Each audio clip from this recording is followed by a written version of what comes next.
Hi friends, welcome to your own channel success pathway. आज का session शुरू करने से पहले कुछ बात आप लोगों से मैं कहना चाहता हूँ। सामने ही आरआरबी का एग्ज़ाम होने वाला है, ठीक है।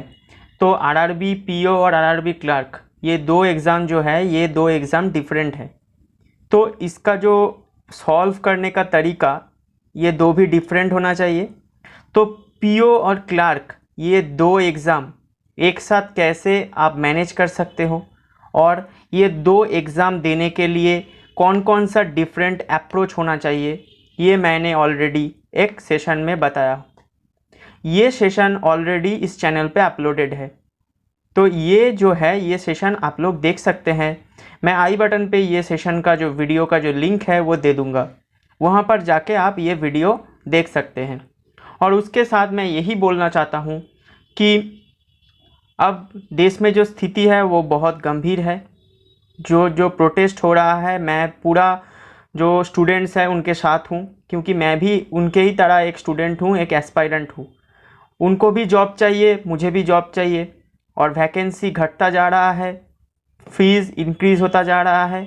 तो बहुत बदतर सिचुएशन है, और सिचुएशन ठीक होने का कोई नाम नहीं ले रहा है। तो हमें ही कुछ करना पड़ेगा, और चल रहा है।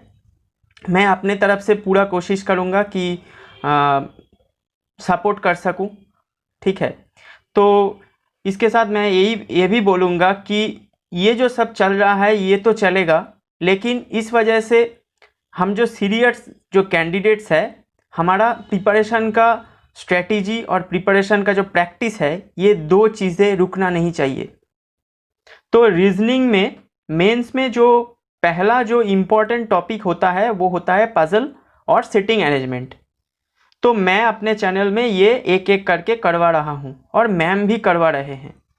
तो आज मैं एक पजल लेके आया हूँ, एक सिटिंग अरेंजमेंट लेके आया हूँ, जो एक सर्कुलर सिटिंग अरेंजमेंट है, और उसके साथ दूसरा जो वेरिएबल है वो है ब्लड रिलेशन। यहाँ पर आप जो सिटिंग अरेंजमेंट है, इसका जो पिक्चर है वो देख सकते हो। इसके बाद मैं खुद को हाइड करूँगा, और ये जो सिटिंग अरेंजमेंट है इसका स्क्रीनशॉट आप ले लेना और इसको बनाने का कोशिश कीजिएगा। अगर हो जाए तो उसके बाद मेरा जो अप्रोच है उसके साथ अपना अप्रोच कंपेयर करना, और हाँ, टाइम हमेशा की तरह कमेंट में बताना कि कितना टाइम लगा है। और जिससे ये जो सिटिंग अरेंजमेंट है वो नहीं हो पाएगा, घबराइए मत, मेरा अप्रोच को देखिए, समझिए। एक दिन में कुछ नहीं होता, हो जाएगा धीरे धीरे। और पजल कैसे जल्दी जल्दी मैं सॉल्व करता हूँ, ये जानने के लिए मेरा एक वीडियो ऑलरेडी रिलीज्ड है। पजल को बनाने का जो 5 यूज़फुल टिप्स है वो इस चैनल में मैं अपलोड कर चुका हूँ, वो आप देख सकते हैं। उसका लिंक भी मैं आई बटन पे दे दूँगा। तो बिना टाइम वेस्ट किए चलिए आज का सेशन की तरफ बढ़ते हैं। मैं खुद को हाइड कर रहा हूँ, आप इसका स्क्रीनशॉट अच्छे से लेके बनाने का कोशिश कीजिए।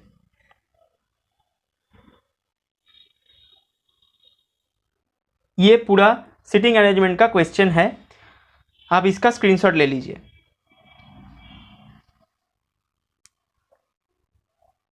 उम्मीद करता हूँ कि इसका स्क्रीनशॉट हमने ले लिया होगा।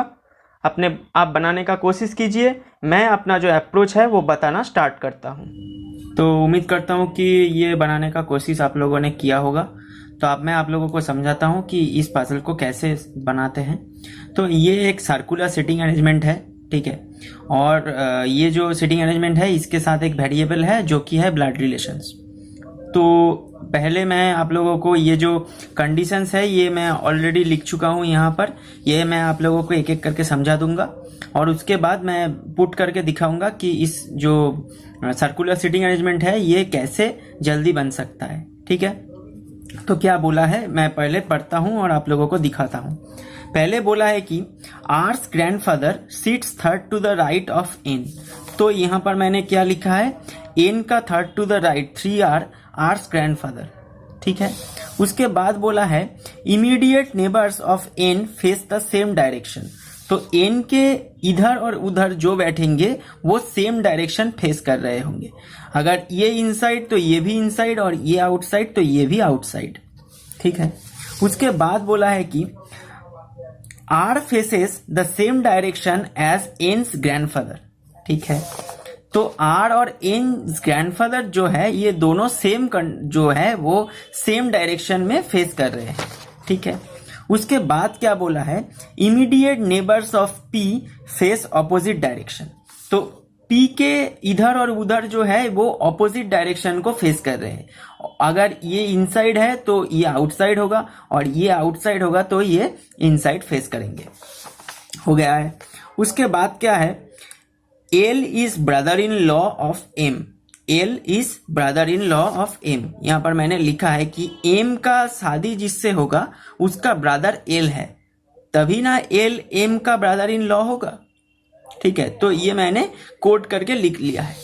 ठीक है, इसके बाद क्या बोला है, immediate neighbours of N's father face opposite direction. N's father के एन का जो पिता है उसके उनके इधर और उधर में जो बैठेंगे उसका डायरेक्शन ऑपोजिट होगा। हो गया। उसके बाद क्या बोला है, N's uncle sits second to the left of R who is one of the sons of Q. तो आर जो है वो क्यू के सन है, और एन का जो अंकल है वो आर के सेकेंड टू द लेफ्ट में बैठेंगे। हो गया। S is not immediate neighbour of ओस ग्रैंडसन्स। तो ओ का जो ग्रैंडसन्स है उसके इमीडिएट नेबर एस नहीं होगा, तो मैंने क्रॉस करके लिख लिया है। उसके बाद क्या बोला है, M who is the wife of O seats second to the left of R's mother. तो एम जो है वो ओ का वाइफ है, और एम जो है वो आर का मदर का सेकेंड टू द लेफ्ट में बैठा है। और यहां पर बोला है कि R's mother faces the centre, तो आर्स मदर सेंटर की तरफ फेस कर रहे होंगे। ठीक है, उसके बाद क्या बोला है, N's father sits third to the right of N's grandmother. तो एन का जो ग्रैंड मदर है उसका थर्ड टू द राइट में एन का फादर बैठा है। उसके बाद क्या बोला है, R's grandfather has only one brother. तो आर का जो ग्रैंडफादर है उसका एक ही ब्रदर है। ठीक है, तो मैंने यहां पर कोड लैंग्वेज में लिख लिया है। उसके बाद एक बड़ा कंडीशन है, M's daughter in law P. M का डॉटर इन लॉ कौन है, P, has two sons and one brother in law. तो यहां पर मैंने कोड लैंग्वेज में लिखा है, एम का जो डॉटर इन लॉ, इसका मतलब सन कोई भी है उसका वाइफ है पी, जिसका दो सन है, एक यहां। ठीक है, S is the son of O. S is the son of O. ठीक है, उसके बाद क्या बोला है, M is the wife of R's grandfather. तो एम जो है वो आर का जो ग्रैंडफादर है उसका वाइफ है। और लास्ट जो कंडीशन है, N's mother sits second to the left of N. N का जो मदर है वो एन से सेकेंड टू द लेफ्ट में बैठा है। तो ये कंडीशंस है। अब मैं आप लोगों को कंडीशंस को पुट करके इसको सॉल्व करवा देता हूं।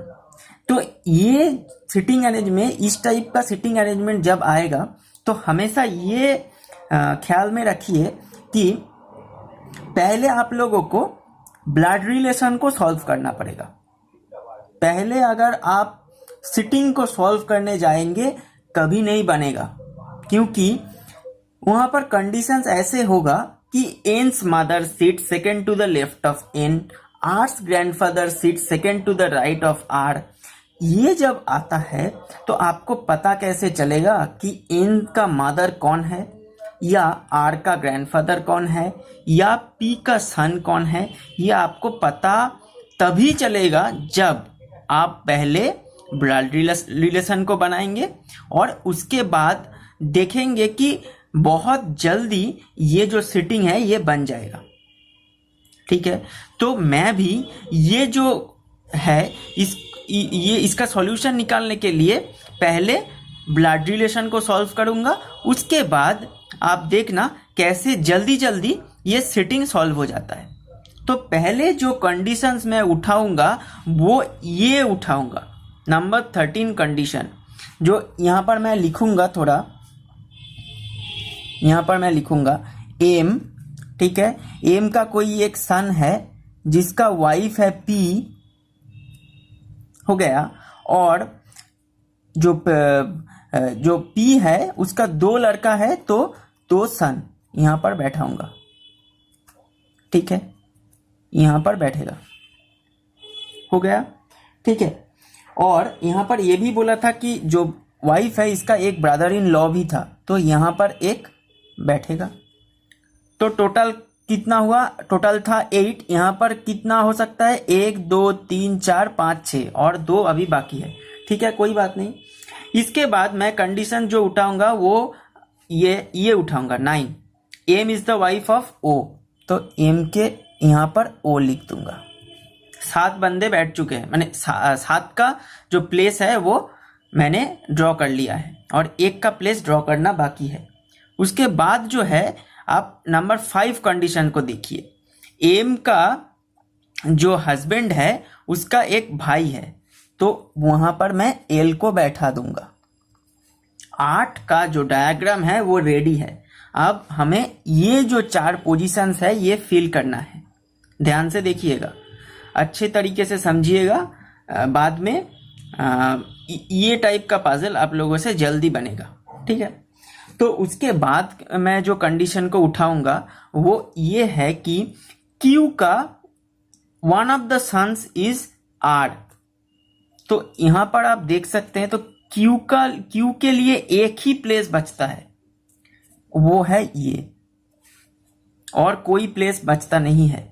Q का एक जो सन है वो R है, ये एक हो गया है, ठीक है। और अगर आप ये देखें कि अगर देखें कि R और N's ग्रैंडफादर सेम और N का थर्ड राइट में R's ग्रैंडफादर, इसका मतलब N और R जो है ये दो जो है सेम जेनरेशंस में है, तो N कहाँ बैठेगा? यहां पर बैठ जाएगा, 2 भाई हो जाएगा R और N। और बचा कौन? S बचा, S अंकल हो जाएगा। तो मिनटों में ये जो ब्लड रिलेशन है ये बन के रेडी हो गया। उसके बाद हमें क्या करना है? हमें अब जो सिटिंग है उसको बनाना है, ठीक है। तो पहले हम यहां पर ड्रॉ करेंगे सिटिंग को। पहले मैं जो कंडीशन को उठाऊंगा वो 1 नंबर जो कंडीशन है उसको ही उठा लूंगा। एन का जो थर्ड राइट में आर का ग्रैंडफादर यानी कि ओ बैठेगा। तो 2 पॉसिबिलिटी आ सकता है, एन को यहां पर बैठाएंगे, इनसाइड फेस करवाएंगे तो आर का ग्रैंडफादर यानी कि ओ यहां पर बैठेगा। और सेकेंड जो पॉसिबिलिटी आएगा वो ये आएगा कि एन यहां पर बैठेगा, आउटसाइड फेस करेगा, तब ओ यहां पर आएगा। हो गया। उसके बाद मैं जो कंडीशंस को उठाऊंगा वो ये कंडीशन को उठाऊंगा कि एन के सेकेंड लेफ्ट में एन का मदर बैठेंगे, यानी कि एन के सेकेंड लेफ्ट में बैठेंगे, एन का मदर कौन है? पी। तो पी यहां पर बैठा दिया और इस हिसाब से पी यहां पर हो गया। उसके बाद अगर आप 10 नंबर कंडीशन को देखें, आर का मदर और एन का मदर तो सेम ही है, पी। आर का मदर जो है वो सेंटर की तरफ फेस कर रहे हैं, तो सेंटर की तरफ फेस कर दूंगा। और आर का मदर के सेकेंड लेफ्ट में एम है, तो यहां पर एम आ जाएगा। लेकिन अगर आप इस कंडीशन में बैठाने की कोशिश करेंगे तो नहीं बैठेगा, क्योंकि सेकेंड लेफ्ट में एन बैठा है, तो ये कंडीशन गलत हो गया, ठीक है। ये अभी चल रहा है, ठीक है, कोई बात नहीं है। उसके बाद हमको बैठाना है, हम उसके बाद वाले कंडीशंस को लेंगे। ये जो कंडीशन है ये क्या बोला है? एन का जो ग्रैंड मदर है उसका थर्ड राइट में एन का ग्रैंड मदर कौन है? एम है, एन का ग्रैंड मदर एम है, एम के थर्ड राइट में एन का फादर बैठेगा। तो हमको अभी इसका डायरेक्शन पता नहीं है, तो 2 पॉसिबिलिटी होगा, तो मैं एक पॉसिबिलिटी यहां पर बना लेता हूं। तो एन यहां पर, ओ यहां पर, पी यहां पर और एम यहां पर। अब 2 पॉसिबिलिटी, एक आउटसाइड फेसिंग और एक इनसाइड फेसिंग। अगर आउटसाइड फेसिंग होगा तो थर्ड राइट में n का फादर यानी q बैठेगा, तो फर्स्ट सेकेंड थर्ड q यहां पर बैठ गया, और इस कंडीशन को लेंगे तो फर्स्ट सेकेंड थर्ड q यहां पर बैठ गया। तो ये भी हमने बैठा लिया। उसके बाद हम 6 जो है 6 कंडीशन वो लेंगे। n का फादर यानी q के इधर उधर जो बैठेंगे वो ऑपोजिट डायरेक्शन फेस करेंगे, लेकिन यहां पर आप देखिए q के इधर बैठे हैं p इनसाइड फेस कर रहे हैं, इधर बैठे हैं n इनसाइड फेस कर रहे हैं, तो ये गलत हो गया क्योंकि ऑपोजिट बोला था। लेकिन इस कंडीशन में n के इस तरह बैठे हैं, n इनसाइड फेस कर रहे हैं, इस तरफ कोई भी नहीं बैठे हैं, तो कोई भी साइड तो फेस नहीं कर सकते, तो यहां पर मैंने आउटसाइड फेस करवा दिया क्योंकि ऑपोजिट डायरेक्शन में फेस कर रहे थे। समझ में आ रहा है?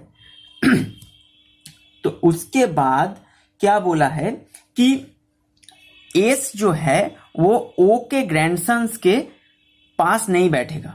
ओ के ग्रैंडसन्स यानी आर और एन के पास में एस जो है वो नहीं बैठेगा।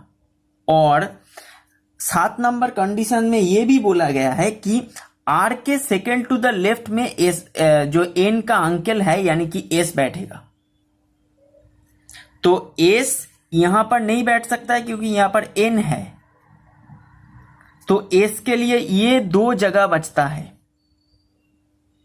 ठीक है, यहां पर नहीं बैठा सकते हैं क्योंकि सेकेंड टू द लेफ्ट बोला था।